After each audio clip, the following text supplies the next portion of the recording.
The Influencer's Edge is brought to you by the Invisible Influence Series. If you're ready to massively increase your sales by leveraging the power of subconscious persuasion, then make sure you text the word COMPEL to 411321. That's COMPEL to 411321.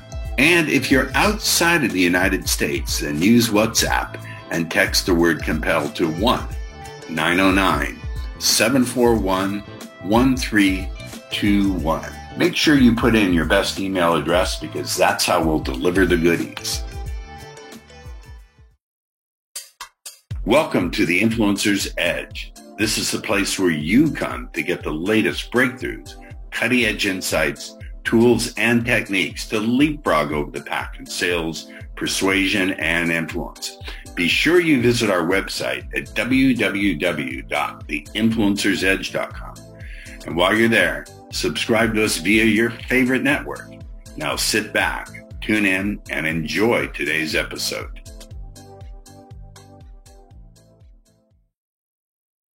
Welcome back to the Influencer's Edge. We have I would say, a different kind of guest. He's human like everyone else, but his topic is really, really interesting and a little bit off the beaten path of what we're used to on the show.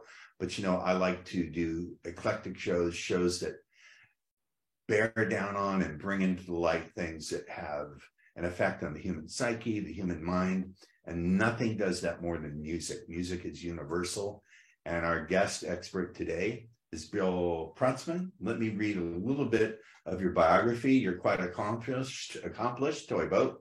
So Bill's mission is to raise awareness of the power of music as self-care. He's the world's leading expert on the power of music for physical, mental, emotional, and spiritual health. You hold magna cum laude degrees. What does magna cum laude mean? It means it's louder than anything else. Okay, I'll buy that for a nickel. You hold magna cum laude degrees in piano performance and creative writing. So let's push the pause button right there. So what is the correlation in your mind between music and creative writing? Do they tap into different parts of creativity, or how do you see a relationship there? Well, you know what? It's a good question. The creative writing degree was because it was the easiest thing I could do in college.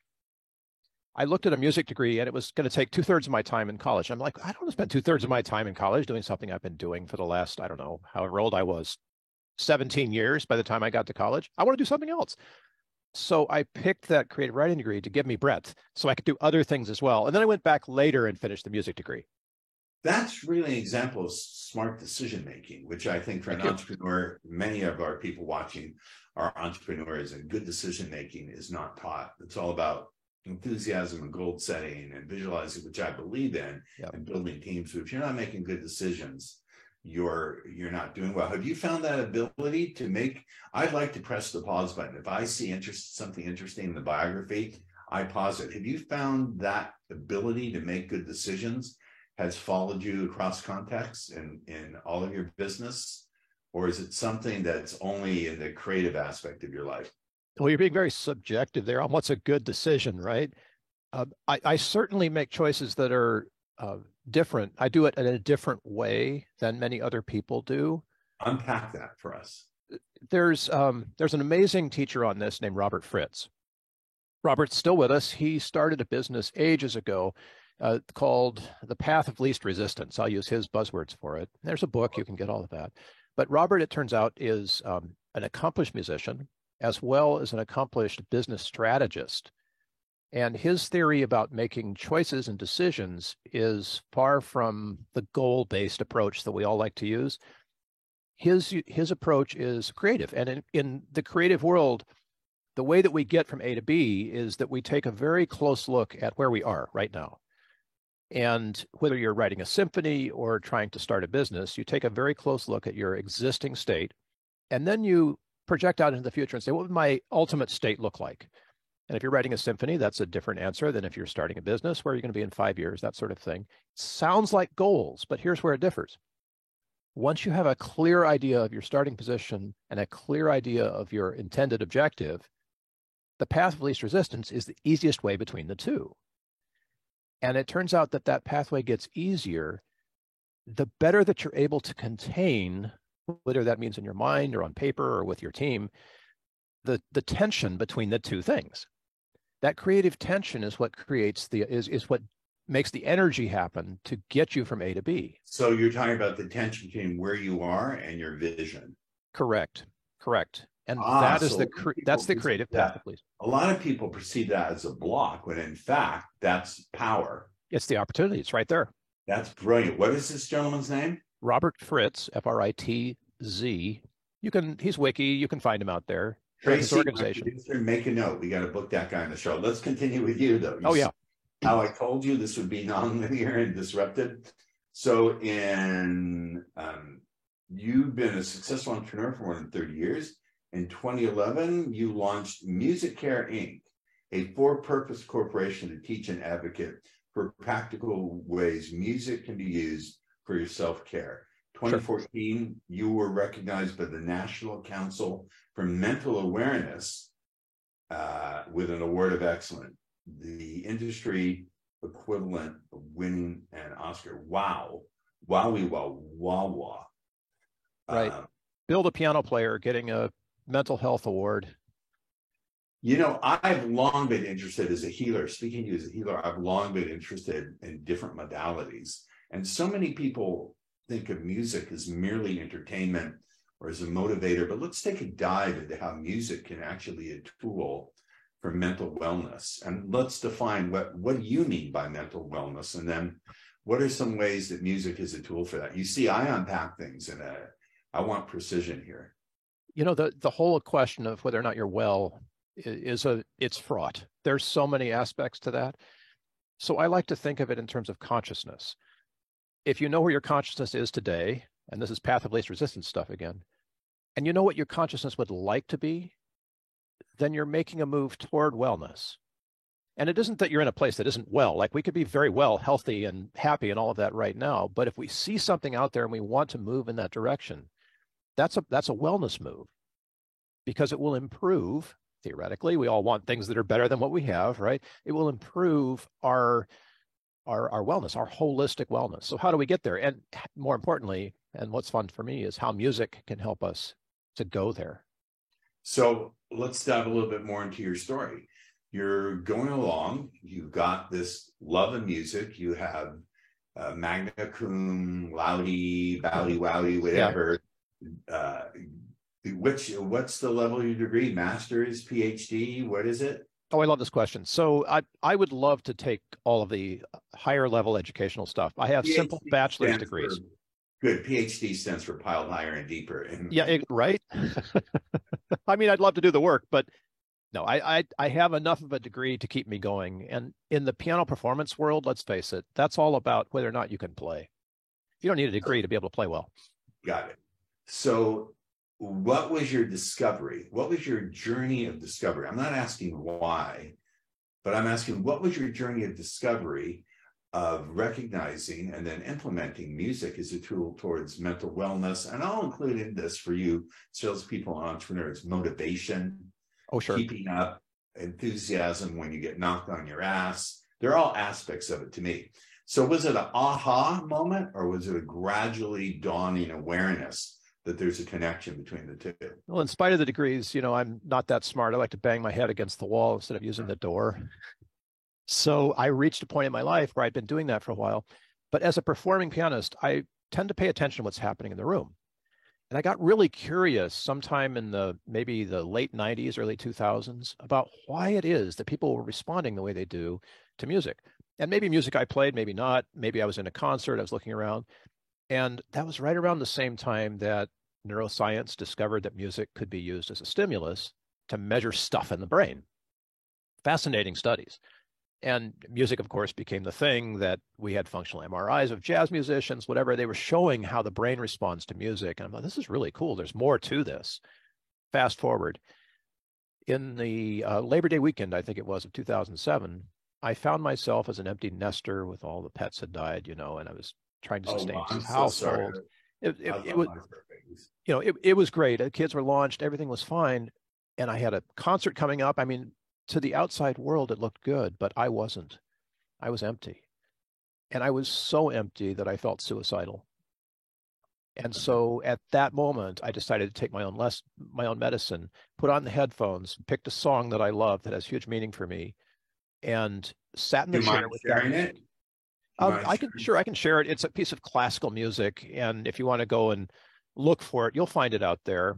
You have a Um, piano in front of you? Can you oh, play I it? do have a piano. Yeah, I could play it in, but Yeah, you're going play to it. have much more satisfying result than hearing it over Zoom. If you go and look for, and you're going to love this. It's long. Stay with me, people. It's Vladimir Rachmaninoff, and his Etude Tableau. It's French. You'll have to look for that spelling. It ends like etude with a S and tableau with an X, Opus 39, number 2. So all you classical wonks out there, go type that in. You'll hear this wonderful, amazing piece of music. I heard it first and I thought it was New Age. And it's not, right? It's Rachmaninoff. And I didn't know. It surprised me. And it's not very long. It's 6 minutes. And I just sat there. So Paul, I was in the chair with the headphones, feeling suicidal and listening to this music. I said, you know what? If I'm still feeling this bad tomorrow, I can do something about it. Right now, I'm going to listen. And I listened and I stayed with the music and I stayed with the emotions. I didn't try to intervene or block them. I just said, you know, I'm going to sit here with this and allow the music to work on me. Because we had research. We knew that music could work, right? And it did. I had the most amazing creative breakthrough the next morning. And it solved a bunch of issues that I had in the performance that I was getting ready for. Wow. Just everything opened up. And one of the most amazing things that opened up for me was my conviction that not only was that experience life-saving for me, but it could be life-saving for lots of other people too, in ways that we just can't even begin to scratch the surface. Science is still going to catch up with us on this stuff. Well, I believe that too. I believe science is just catching up to all sorts of fields. Yeah. Including mindfulness, which I've been practicing for a long time. Sure. And music therapy, you know, which many of my colleagues are music therapists. They're doing amazing work, right? But they just got approval after 30 years of work for like autism. And I'm way out beyond that. I'm like at suicide, you know, and consciousness. Talk about this, because I have a nephew on the spectrum, and I am no longer shocked, but many of the viewers out there and listeners would be shocked. I don't want to detour too much into autism, but so many people, more people for whatever reasons, are on the spectrum. How have you seen music help people on the spectrum? So I want to say right up front, I'm not a clinician or a music therapist, but I've been able to observe. I get it. And one of the amazing things that you can see out there's documentation on this. It's video. It's called Alive Inside. Find it on YouTube. Watch just a little bit of this, and you'll see a gentleman, an older Black man, who is, for all intents and purposes, he has no effect. He's just like, he's there, but he's not really home. You know, the lights are on, but nobody's home. And he puts on headphones and they play some music that he loves.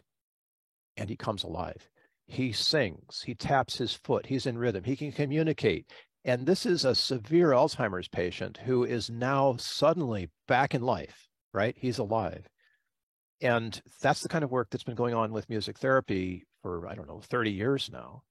We haven't got any documentation like that with autism, but you know, this drive that we all have to be somewhere in somehow diagnosed who we are with Myers-Briggs and DISC and all of that. And yes. You know, a lot of us are coming to the place where we go, oh my gosh, maybe I'm on the spectrum, right? Yeah. And for me, that just sounds like goodness, because once you can position yourself somewhere, you're at that place of understanding your point A, right? And you're in a creative moment where you can say, oh, and I want that, and look into the future.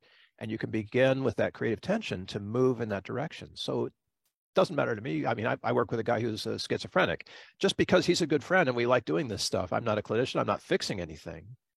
But being able to say, and for him, that means I can layer a bunch of binaural beats to dial my energy down to where I can talk like with normal people. Right? I've been using binaural beats on and off for 20 years or so. They've been around longer than people think. Oh, they're fundamental in nature.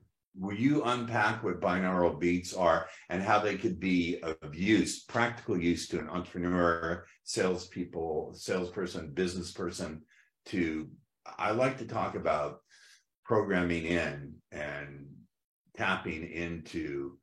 Everyone overuses this, the best you unlimited self, but what are they, and how are they a practical tool for achieving a state of mind where you can achieve more, achieve better, and be more satisfied with where you're at? It's a really great question, and there's a lot of fascination with monofrequencies and binaurals and whether we should be tuning to A440 or A430. I mean, this is all like technical stuff, and it's mumbo jumbo in a sense. But binaural beats were something I discovered when a piano tuner came over and was tuning Mom's piano back in the day. And pianos, in many cases, have 3 strings for one note, so all 3 strings have to be the same tuning to make the note happen.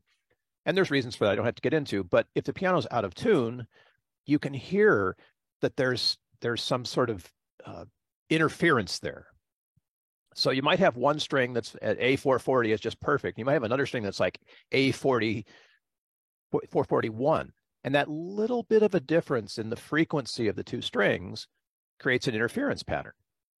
And when the tuner is listening to make sure the piano's in tune, they're not using a scope, they're using their ear, right? They're masters at their artists. And what they listen for is the moment that those 2 strings, when they're out of tune, which sounds like wah, wah, wah, wah, wah, wah, wah, really fast, wah, wah, wah, wah, wah, wah, wah, the same pitch, they want to make that wah so that the strings are congruent.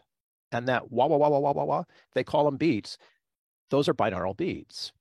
What they are, if you put on headphones, you can hear it. You have one frequency in one ear and a slightly different frequency in another ear. And the difference between the 2 frequencies, the mathematical difference, creates this wah, wah, wah pattern. That's what your brain hears. Your ears. That's what your brain hears. Brain hears it. Yeah.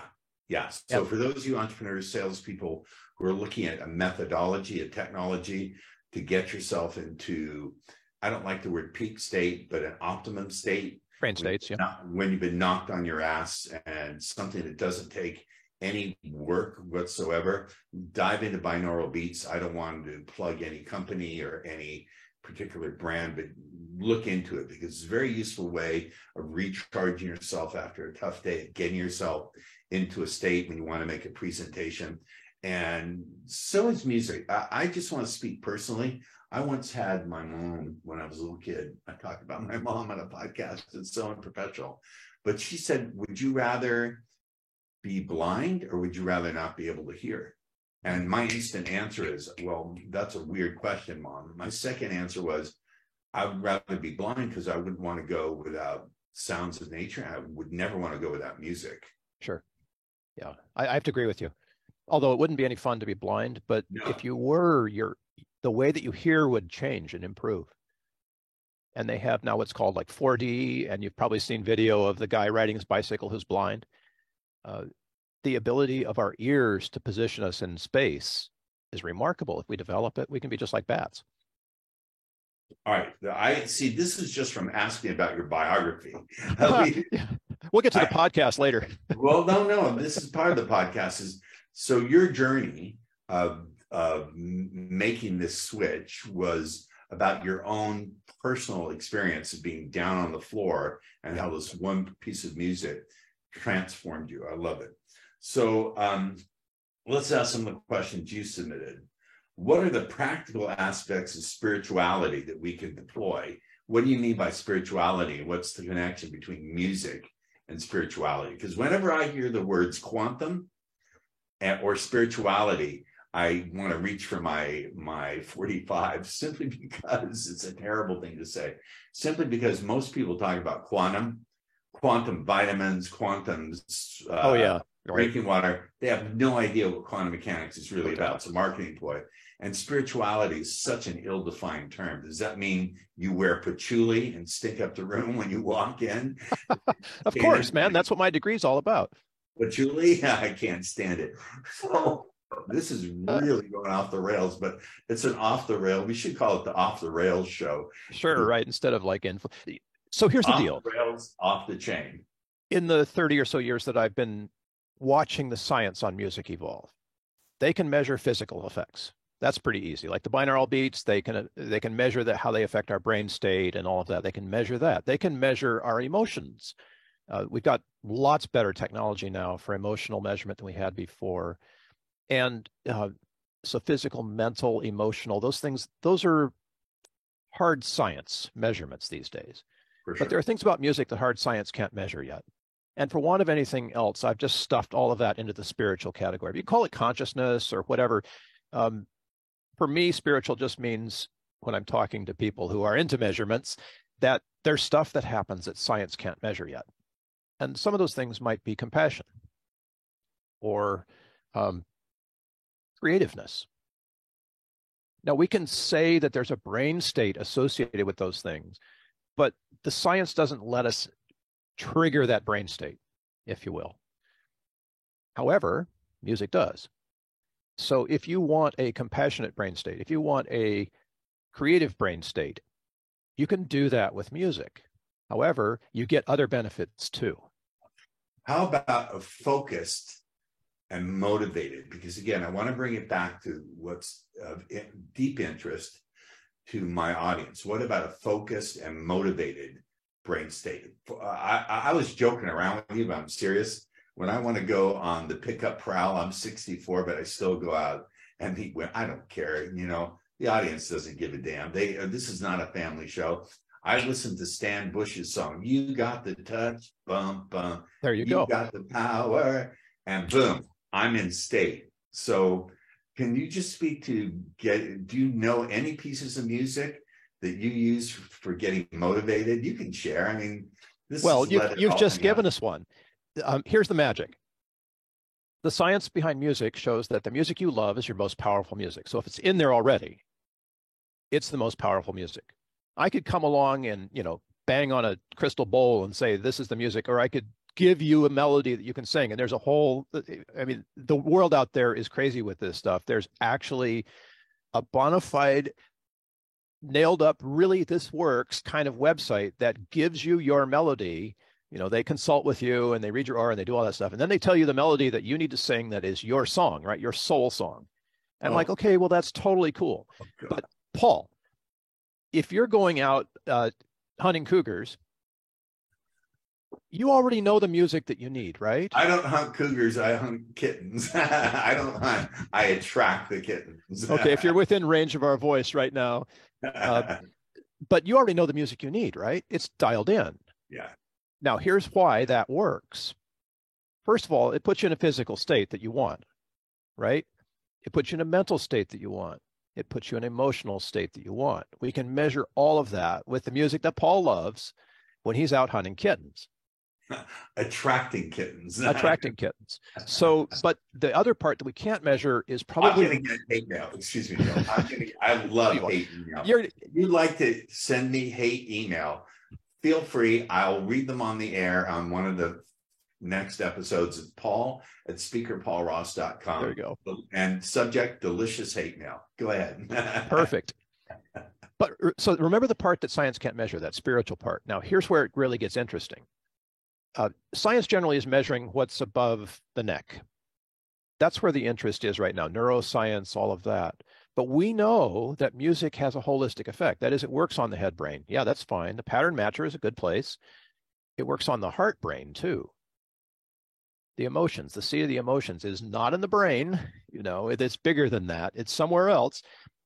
It also works on the gut brain. Let's talk about that, because I know there's more, there's studies done on the vagus nerve, and there you go. One of the interesting things is there's more traffic going up from the gut to the brain than there is traffic from the brain going down to the gut.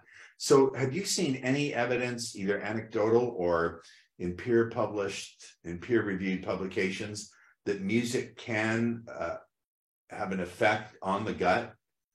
Absolutely. There's an organization up north of us in San Francisco area called HeartMath, HeartMath, HeartMath Institute, and they have apps and downloadable tools and things you can use and whatever to demonstrate, so you can demonstrate for yourself how this stuff works.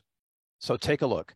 One of the things that I'll say about the effect of music as a healing or an intervention is that there are absolutely tons of healers out there who can heal anything related to you with the energy of music. They really can. And it's remarkable. There's even TED Talks that show how certain frequencies can destroy cancer cells without hurting any of the others. I'm going to pause on that. I'm going to push back that I need to see some serious peer-reviewed. Yeah. You do. It's out there. That's I sniff. That doesn't pass my bullshit test, but I could be wrong. Well, you know, and I'm with you on this because all that physical stuff is nice, but it's not where I'm going. I'm going to consciousness. I get it. You know, we fix consciousness and all the physical stuff falls into line. We fix consciousness, all the mental stuff falls into line. We fix consciousness, all the emotional stuff falls into line. I would tend to say, you know, speaking to you as someone who's done hypnosis extensively for healing and personal improvement with other people, work with thousands of people, also for sales, this is the thing I teach. I can say that I've seen things take place that are beyond my ability to measure. Right. And I simply like to say, I don't know. I think the measure of a mature intellect is to smile when you say, I don't know, and get excited when you say, I don't know. So I'll take back some of that pushback. And no, it's good. And it's necessary pushback. I mean, people ask these questions and we need to, we really do. But starting with consciousness. So I come from a tradition of spiritual healing, and I know that sounds kind of crazy, but unpack that. What do you mean? What tradition? The idea, I was raised as a Christian Scientist. And the idea there is that there is an energy, there's a power that is useful for fixing physical things, fixing situational things, and applying that energy, which now I'm stepping away from my Christian Science training and more into my Reiki, and as you pointed out, hypnosis, there's some other NLP, stepping into that power as a channel for it is a very interesting place to be. I feel at the piano, for example, more like I'm a bridge, and the music is going through me to people who need it for their own particular use, you know?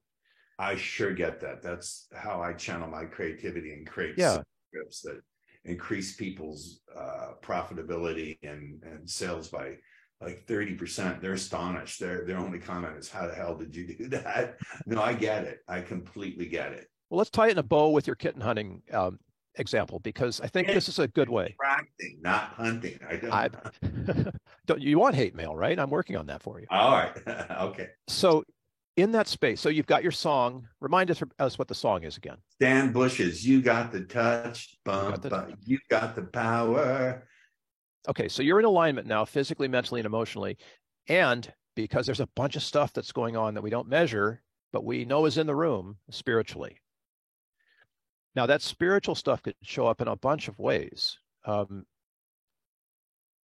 One of these days, science will measure that. But what I want to bring to everyone listening here is if you engage music, you get all of those aspects. You really get a holistic power.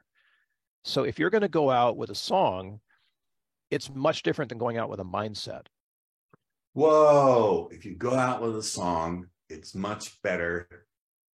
It's much different than if you go out with a mindset. I love that, because mindset is limited to here. It's above the neck. And you want, especially if you're doing what Paul's going to do, attract a bunch of kittens. If you want to go out with your heart, right? You need your heart.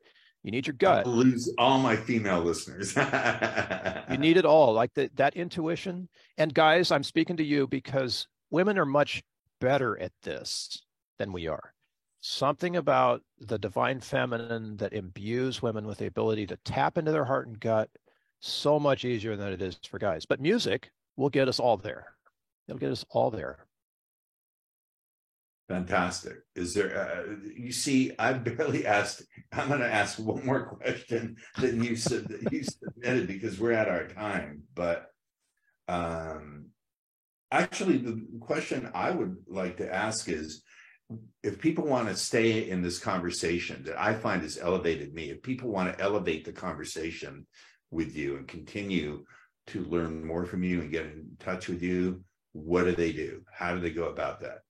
So musomorphic is one of those neologisms that launched literally in the last few months of 2022. It's a brand new word, and it means transformation using music.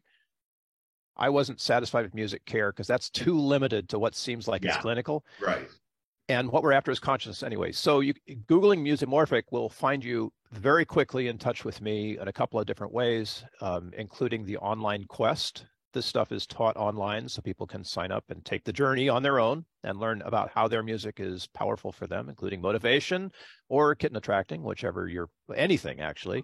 Staying alive in my case. Tracy, we can't, I'm just saying to my producer, Tracy, we can't edit that. And we don't. No, you've got to keep that in. Keep it in. We got to keep it in. For our